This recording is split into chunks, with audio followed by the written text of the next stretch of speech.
Hello there. Welcome to another episode. If this is your first episode, there are five more before this one. So if you want to watch those, I'd appreciate it very, very much. So the hat is on, the opinions are out. So let's get rolling.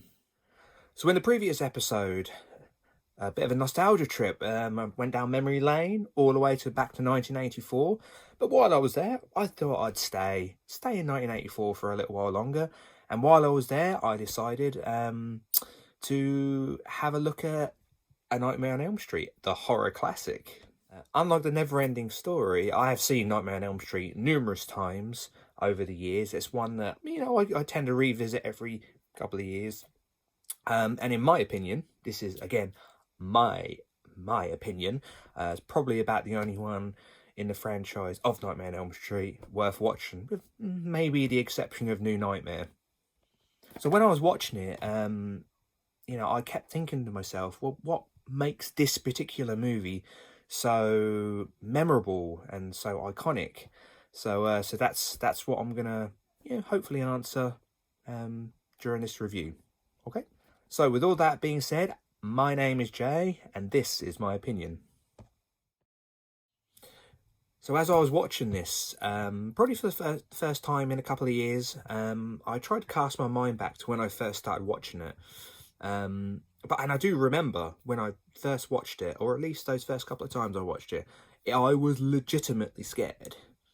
I'd had some experience with horror movies, but because prior to Nightmare on Elm Street, there had been films like The Exorcist,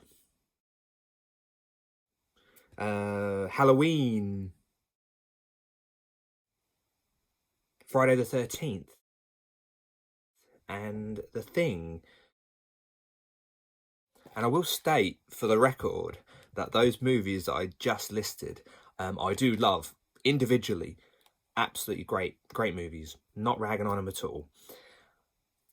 They stand out. They, to a degree, stand the test of time. People remember them and that. But they're all based on people dying in the real world, the movie world, obviously, by supernatural forces, alien organisms, or by general psychos. And something that, as I was watching Nightmare on Elm Street, something that really struck me was that it's exactly what that doesn't do, in that it separates itself from the herd, from the pack, because it doesn't deal with people dying in the real world. It deals with teenagers being killed in their dreams. And I think in that respect, Wes Craven was an absolute genius, because that otherworldliness, that being drawn into other people's dreams and not being safe in your own dreams, I think that's what Craven did to help separate the Nightmare on Elm Street from everything that came beforehand. Again, as I was watching the movie, my mind kind of wandered a little bit, and every horror franchise, every horror movie needed that iconic movie villain. Obviously, Scream had the Ghostface mask killer. Friday the 13th had Jason Voorhees with hockey mask. Although he didn't actually get that till chapter 3. Geek test, I know that, and I'm sure most of you know that as well. Child's Play had Chucky the doll. Oh God, I love Chucky. He was so awesome. So obviously, Nightmare on Elm Street, it had if in my eyes, probably one of the most iconic movie killers of all time, had Freddy Krueger, played by the magnificent Robert Englund. I mean, Freddy Krueger, he was burned to death by the parents of the children that he murdered. That's pretty horrific. That's a pretty horrific backstory. So he had the hat, the dirty, I think, brown and red striped jumper. He had the burns all over his face and over his body. Not to mention, obviously, the iconic finger blades. I mean, how everyone knows that. Well, most people do anyway. At least people that have been exposed to this kind of thing. But, when people say Freddy Krueger, a lot of people will immediately think the finger blades. Probably one of the craziest things, again, while rewatching this film, is that Freddy Krueger, he really liked to play with his victims in a real sadistic, psychotic way. He would basically fuck with them I know you can have the bad language alert at the bottom, but yeah, he will fuck with them. And he mocks them. He just completely destroys these teenagers before he even kills them. And not only does he kill them, mostly in horrific ways, but he kills them in their dreams. What is more terrifying than that? We go to sleep.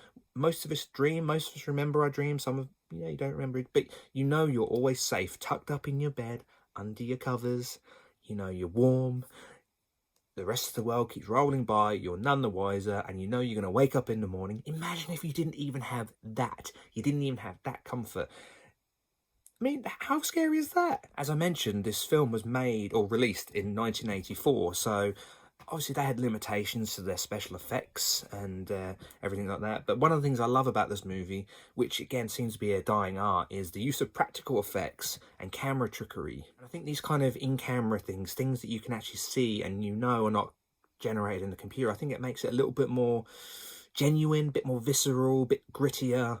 So probably a good example of this. And yes, this is a spoiler, but it is a 36-year-old spoiler. If you're watching this and you haven't seen Nightmare on Elm Street, don't watch this. Go watch the film first, because this is a spoiler of 36 years ago. Like I was saying, a good example of this is the first kill in the movie that you see Tina as she's obviously stalked, mocked, and attacked in her dream. She's asleep in the real world with her boyfriend, who they've just bumped uglies. I'm a romantic sod, I know it. And as she's attacked, her boyfriend wakes up and she gets, lifted up. It looks like she's levitating. She gets cut up a little bit bleeding a bit, then gets dragged up the wall and dragged onto the ceiling, where she subsequently gets slashed, and you see it. It's pretty graphic, for the time. Even by today's standards, it's pretty graphic. And then she falls dead, splashed in a pool of her own blood on the bed.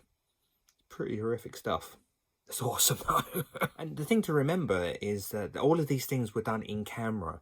That you could see that, there was no real cuts. There's obviously a bit of wire work when she's doing the levitating. But, with camera trickery, they hide that. And with clever editing, you don't see any of that. So the basic premise of the movie is pretty much like most other slasher movies before and after. A bunch of teenagers getting killed off one by one by an unseen killer.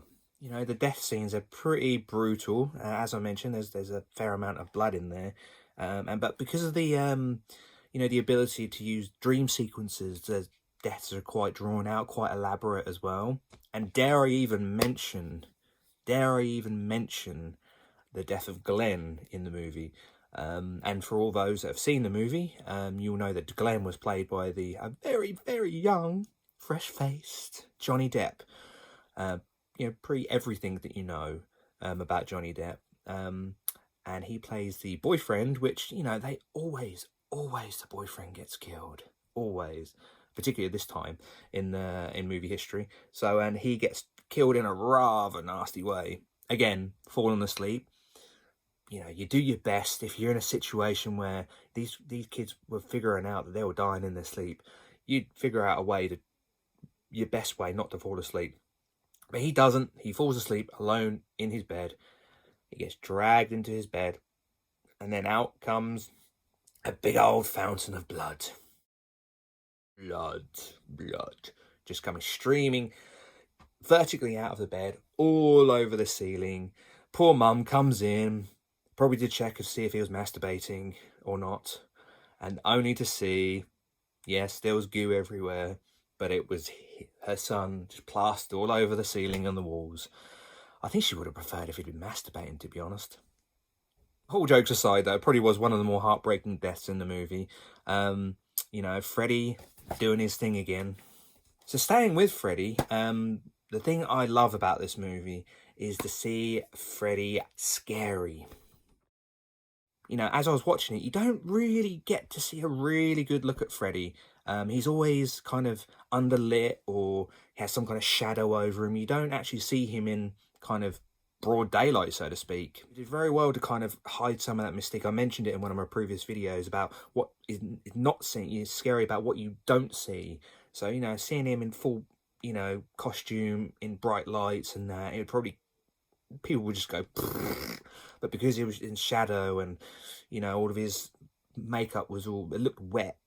It looked wet and disgusting. I hadn't noticed it before. It looks all shiny and glistening and stuff like that. He looked pretty disgusting. You know, he's scary. He's legit scary. You know, all the cheesy 80s stuff aside, the character is actually really quite scary.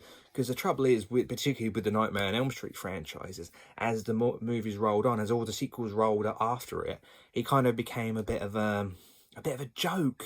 He almost became a parody of his own character. You know, became a bit of a pathetic villain because you just didn't take him seriously because you knew he was always going to, you know, get defeated at the end. Not to mention all the jokes and the bad one-liners. At least kind of this was all prior to that, so this was where it all began. If they'd just stayed maybe with Freddy as he is and not made him such an 80s cheesy joke, you know, maybe the franchise, yeah, the sequels might actually have been a bit more successful. So it was definitely Robert Englund's best portrayal of Freddy Krueger. Yeah, one of the things that you know, I noticed while watching it is the film just you know, just doesn't scare me, and you know, maybe because I've seen it so many times, and maybe what I used to find scary isn't necessarily what I find scary in movies now. So it's kind of a bit muted, and so I just kind of watched it it's just entertainment for me now. And, you know, I know what happens, I know how it ends, so it was kind of, all those scares, all that edge is kind of lost now. But mind you, it is 36 years old, and probably a little bit more jaded now. But even though the scares are somewhat muted, somewhat blunted, it is still the scariest of the franchise, for sure. You know, Wes Craven did a great job at creating this villain, because if he'd just been another guy in a creepy outfit with a burned face and knives on his fingers, just killing teenagers, just, you know, in the real world, again with bunny ears, in the real world, then, you know, the film may not have been as iconic and successful. You know, it was him being that killer in the dreams that really cemented it, for me anyway. Yeah, everyone has their opinions, but this is my video and this is my opinions. So kind of with this added dimension for the killer, I think Wes Craven was successful in you know, kind of setting not only the original movie Nightmare on Elm Street, but also the franchise, setting it apart from others, because there really wasn't anything like that beforehand, not that I know of. I'm sure if there were, people will be quick to correct me, so feel free. But as far as I know, at this point in time, there wasn't anything like it beforehand. You know, the addition of the dream sequences, it creates that kind of, those elaborate, you know, and often weird and random sequences. You think, well, you're in someone's dream. Yeah, we all have those weird kind of dreams. You know, very often if you eat a block of cheese before you go to bed, you're going to have some pretty messed up dreams. I have never done that before, but I can imagine it would mess up your dreams really well. But we all have those dreams where you wake up thinking, what the hell was that all about? You know, so if you can imagine having one of those dreams, but also being stalked by, you know, a serial killer inside your head, you know, that mess you up pretty well, I reckon. So kind of overall, you know, it's kind of an outstanding movie debut for such a great villain. It's just unfortunate that, yes, the villain, he did persevere after the first movie, but it just didn't capture that magic of the first one, not by any stretch of the imagination. I really enjoyed watching this the other night. It was nice to have a bit of 80s cheese, as I would call it. And I got a real soft spot for those movies that I grew up with, as I probably mentioned in my previous video of The Neverending Story. You know, movies like Halloween, Friday the 13th, or the Child's Play movies. You know, that I have a real soft spot for these movies. It kind of set a precedent for me for the movies that I watched later on in life. So for anyone, you know, who wants to watch this movie, I would recommend it, absolutely. You know, while I may have said some questionable things about it, you know, it's from 1984. You're not going to see a great movie by today's standards, but it's a classic. It's one worth watching, if not just to see Robert Englund as Freddy Krueger just tear it up on the screen. Every time he's on screen, he's awesome.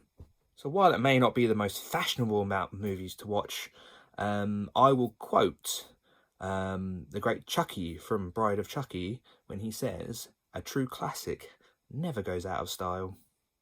So, with all that being said, my name is Jay, and that was my opinion.